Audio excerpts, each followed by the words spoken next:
Rowdy Hayden, Hayden. Behind me is District Attorney Brett Ligon, Chief Deputy Barry Welch, members of the Sheriff's Department and Precinct 4 social media team, PIOs. Today, May 21st, about 8:20 this morning, a Precinct 4 deputy conducted a traffic stop near Valley Ranch Boulevard and Azelea Boulevard. The deputy learned that the passenger in the vehicle had outstanding warrants. Before he was able to take him into custody, the suspect exited the vehicle, firing one shot in the direction of the deputy, thankfully missing the deputy. The suspect then ran on foot. The deputy called for additional units. A perimeter was set up in a neighborhood that was nearby. Deputies later located the suspect with a drone that was in the air. The drone led deputies to the backyard where the suspect was hiding in a shrub area. The deputies approached the suspect. He brandished a weapon at them, and they fired, striking the suspect. The suspect was hit. Life-saving measures was administered on the scene, and the deputy was transported to a local hospital where the suspect was transported to a local hospital where he's in stable condition.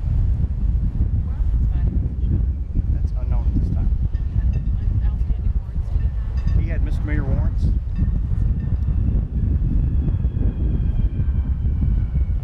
What type of weapon did he open fire with? A handgun. And what was the initial traffic stop? A traffic violation.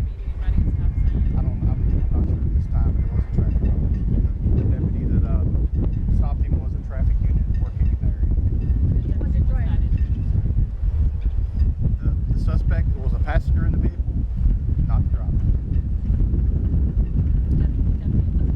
The deputy was not in. The district attorney's office is here.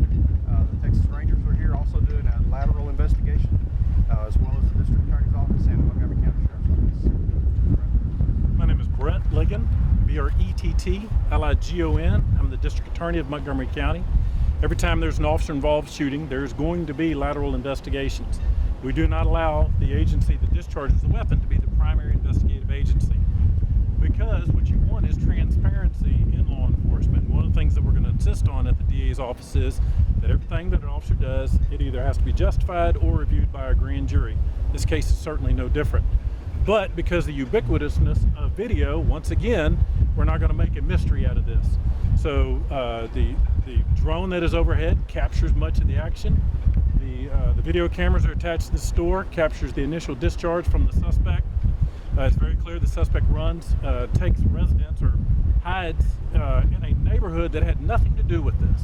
We had to spend time assuring the homeowners this is a great neighborhood.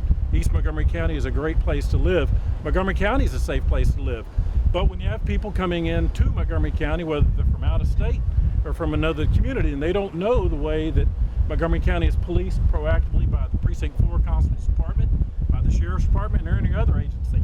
These officers, on this case, once again, have the ability to use deadly force when they're in fear for their lives or to justify if they're in fear for another's life. And so, once again, you have a suspect who has discharged a weapon. That evidence is very clear. He hides in the backyard, presents a weapon towards the officers, and he's shot in the course of committing several felonies. And so, but every action by the officers has to be reviewed by a grand jury. The Texas Rangers are here running their parallel investigation with the district attorney's office. The constable's department will distance themselves from the shooting investigation. They'll be conducting their own internal affairs investigation. So, just because you're in Montgomery County and it's an incredibly safe place to live, every action has to be reviewed. What we'll do ultimately, if the suspect survives, the suspect will face charges as well. So the officer's actions will be reviewed by a grand jury. Is his use of deadly force justified? And then secondly, was the suspect's actions criminal in nature? So the suspect will likely be presented to a grand jury, as well as the officer's conduct. Oftentimes it'll be the same grand jury. So this won't be the end of the investigation. This will be the end of the investigation on scene.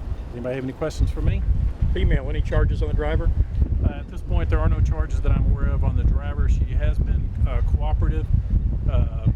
Shooting is traumatic for anybody, regardless of what our feelings are, regardless of, we know there's kiddie seats in the back seat. So we're hoping that somewhere there's some kids that are in good shape, good condition. Precinct 4 is going to follow up on the safety of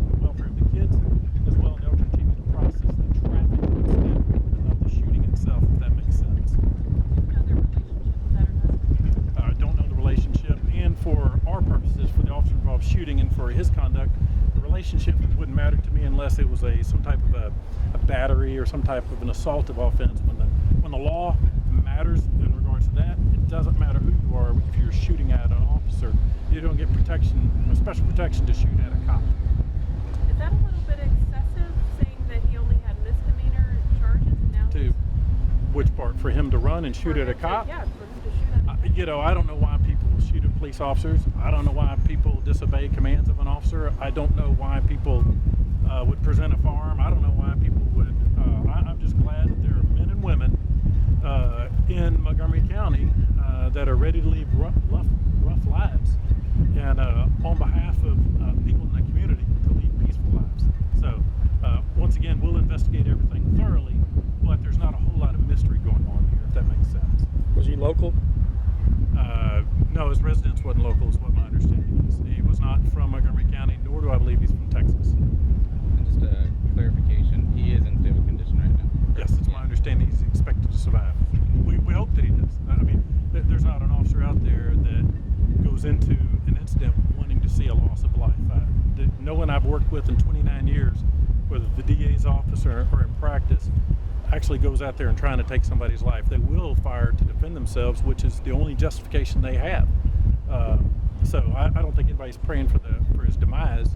On the other hand, my prayers are going to be reserved for the people in this community that had their peace shattered. Do we know his age? I'll let the constable handle He's in that. his early 20s. And how many times was he shot? We're not aware of this time.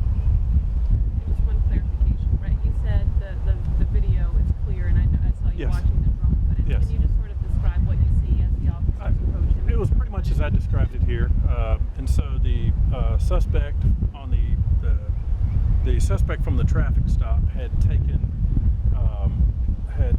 was hiding behind an air conditioning unit. So the drone captures overhead as the precinct 4 deputies are coming around a fence, but because the drone video is real time, they were able to hear commands from the drone operator telling them that the suspect had a weapon and was basically attempting to waylay him. And so there were other deputies from precinct 4 that were able to scale the fence and saw the suspect when he presented the weapon. That's when they fired first.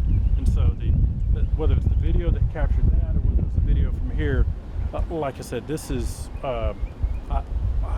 I'm part of the generation that's happy with video. I think that the video either exculpates or inculpates as it should. So, and I know, heck, I think Rowdy and I were the first ones in the county that insisted on deputies have cameras and have dash-mounted cameras. I know they've spent tens upon tens of thousands of dollars so that citizens could see every day what their actions are. Okay, thank you.